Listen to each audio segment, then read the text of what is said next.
আসসালামু আলাইকুম বন্ধুরা, ভারতের বিপক্ষে দ্বিতীয় টেস্টের জন্য এই মুহূর্তে কানপুরে অবস্থান করছে বাংলাদেশ ক্রিকেট দল। তবে দ্বিতীয় টেস্টে সাকিব আল হাসান থাকবে কিনা তা নিয়ে তৈরি হয়েছে ধোঁয়াশা। তবে সাকিব আল হাসানকে নিয়ে ধোঁয়াশা তৈরি হয়েছিল চেন্নাই টেস্ট থেকে, কেননা চেন্নাই টেস্টে সাকিব আল হাসানকে অনেক কম বোলিং করতে দেখা গেছে। পাশাপাশি চেন্নাই টেস্টে সাকিব আল হাসানকে ব্যাটিং করার সময় দেখা গেছে হেলমেটে একটি সুতো কামড় দিয়ে ব্যাটিং করছেন সাকিব।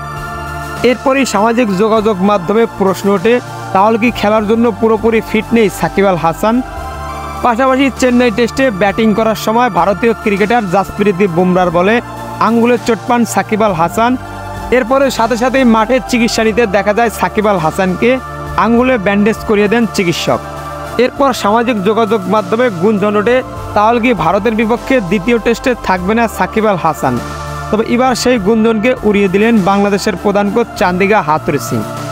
ইতিমধ্যেই কানপুরে অনুশীলন করতে দেখা গেছে সাকিব আল হাসানকে।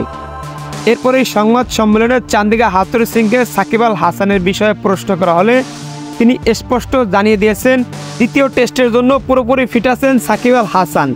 এমনটাই বলেছেন চান্দিকা হাথুরু সিং। তার কথাতে স্পষ্ট বোঝা যাচ্ছে ভারতের বিপক্ষে দ্বিতীয় টেস্টেও থাকছে বাংলাদেশের এই অলরাউন্ডার।